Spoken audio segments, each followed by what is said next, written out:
Gregory Keene continues the story from a taxi on the way to Fenhall Street.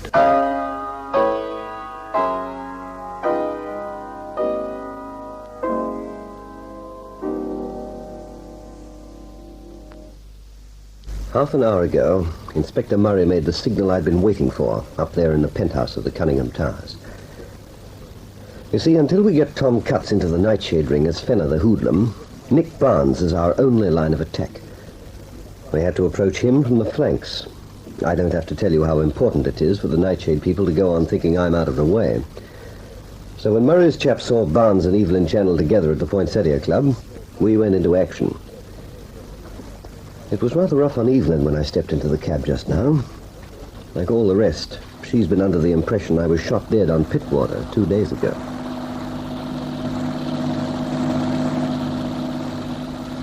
But the papers distinctly said Keene. Sammy Rice was found dead with 2 others in a speedboat. Well, I'm quite obviously not dead, and I've no time to give either of you chapter and verse. How do you come to be right here in this cab? Don't tell me it just happened, Keene. It certainly didn't, and this is no ordinary cab. The chap driving is a plainclothes man from the CIB, and it's their car. Keene, if that shooting was a put-up job, I should have known about it. We couldn't risk you knowing it, Evelyn, till we could get at Barnes here. That's why you haven't heard from London. I'm running the show, and they know exactly what's going on. Barnes, this is for your benefit. Now Huberman thinks I'm out of the way. What are his moves? I'm leaving for Singapore the day after tomorrow. Flying? BOAC. What's the drill in Singapore? I booked 2 cabins on a ship for Hong Kong. One in your name, one in my own. I boarded the ship twice and occupied both cabins. The second day out, I stopped being you and finished the voyage as myself only. The assumption's to be that you went overboard. Then you'll come back here to Sydney. I'm due back on the 2nd of next month. Huberman has a polished technique. Look here, Keene. Where do I stand now? You said if I came in with you, you'd get me out of this mess. Well, stay with me and you might.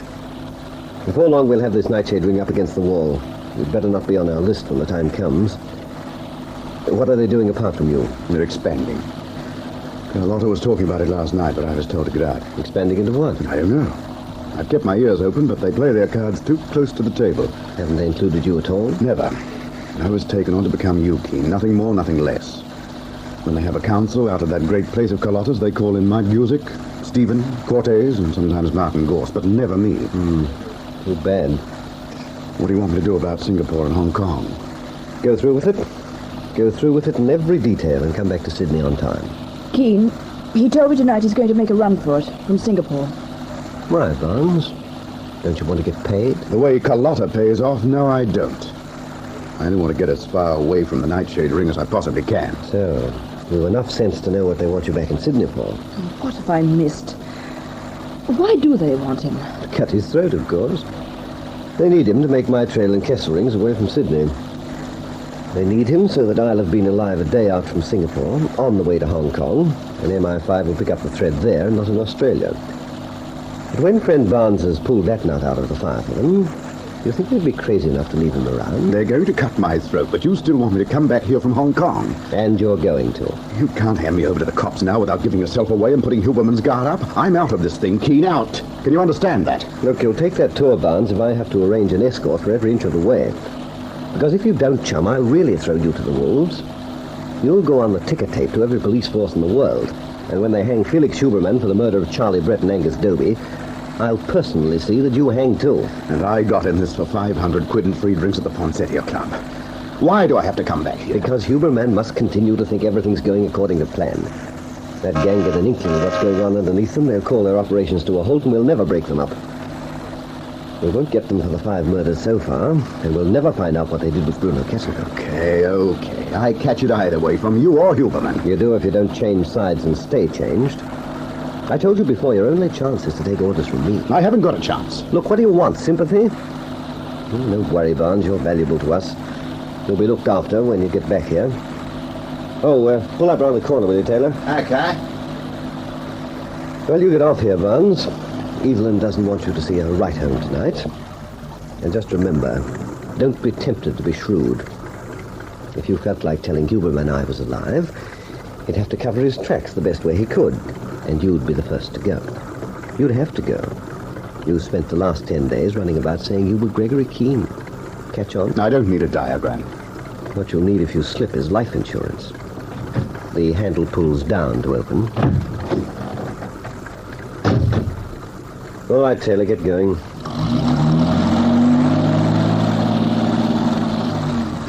Do you think you can trust him, Keene? Only while he's afraid. You know, I can't follow some of your reasoning. If Barnes told Huberman about seeing you alive tonight, why would they have to kill him? Because of those newspaper stories about Sammy Rice being dead. If I'm alive, those stories tell Huberman I'm working with the police, and they don't think I murdered Charlie Brett anymore. His whole structure for disposing of me falls to pieces, and that's something that Barnes knows too much about. When are you seeing Huberman again? I don't know. No idea at all? He comes to the club, and he comes to my flat. I never know when. This is hard on you, Evelyn. You, let your head go with Felix, didn't you? Yes. Do you realize the things that apply to Barnes apply to you, too? Oh, you needn't worry about me telling Felix Huberman you're alive. I'm thinking about you. It can't be very pleasant, knowing that a man you've been in love with would kill you without pity or remorse. It isn't. And be careful, Evelyn.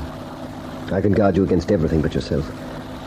So watch it when he's with you, and watch yourself like a hawk. Stop around here somewhere, Taylor. We'll find another cab from this channel. Wouldn't do to drive into Fenwell Street in this one.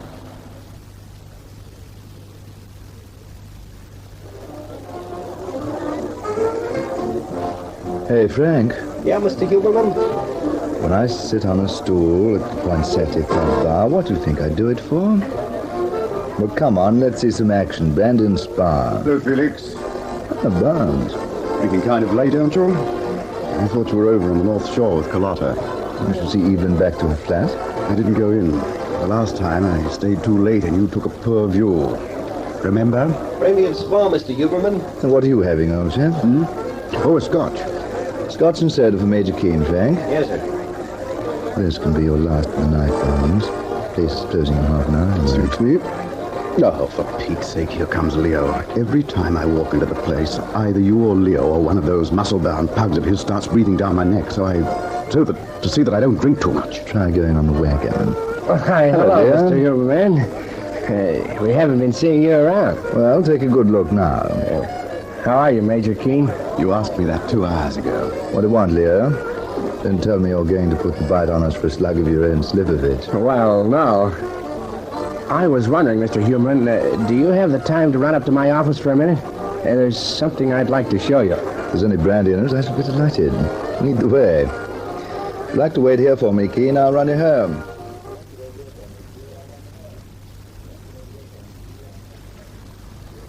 Now then, what is it, Leo? It's this fella, Major Keene. Yes, what about him? Well, it's kind of queer, and I thought maybe I'd better pass it on to you. Well, pass it on. Well, I was just going to call Carlotta when I see you at the bar. Will you get to the point? Well, it's about an hour ago. This Major Keene guy, he's just leaving with Evelyn Channel. Benny's on the door, and Evelyn walks in the front out of the Major. Well, it's customary. Yeah, that's what I was saying. So out they go. Benny's kind of sharp when he hears them talking on the curb. And the girl says, "Where's the car?" Major Keene says, "You're using it.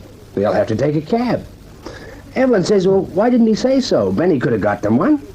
And up comes a hack, and off they go. That's a fascinating recital.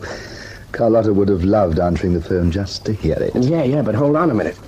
All the time, Evelyn's calling the guy Barnes. What? I'm telling you. You can ask Benny yourself.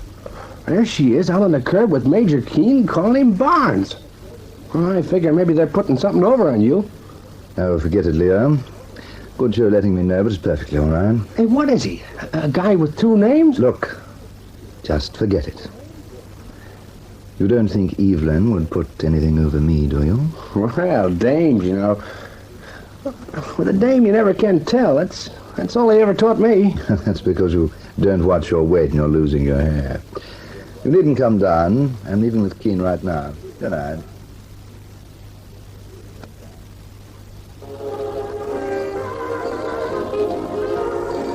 Drink that up, Barnes. We're on our way.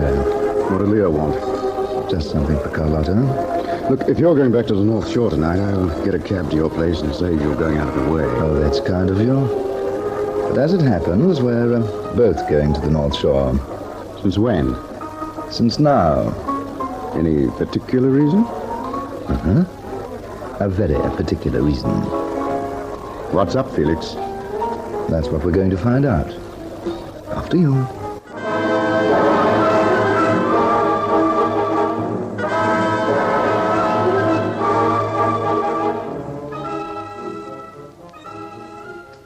When I left Evelyn tonight, I came back here to the penthouse. And I can't sleep. It's after 4 in the morning, and the sky is beginning to lighten while I lie here, staring at the ceiling. Yes. I'm sending Tom Cutts into the Nightshade ring. I'm asking Evelyn to walk the razor's edge for a murderer she's still in love with. There's Sherry Reed. And there's Nicholas Barnes. In the hour before the dawn, I'm asking myself, am I putting too many lives in pawn?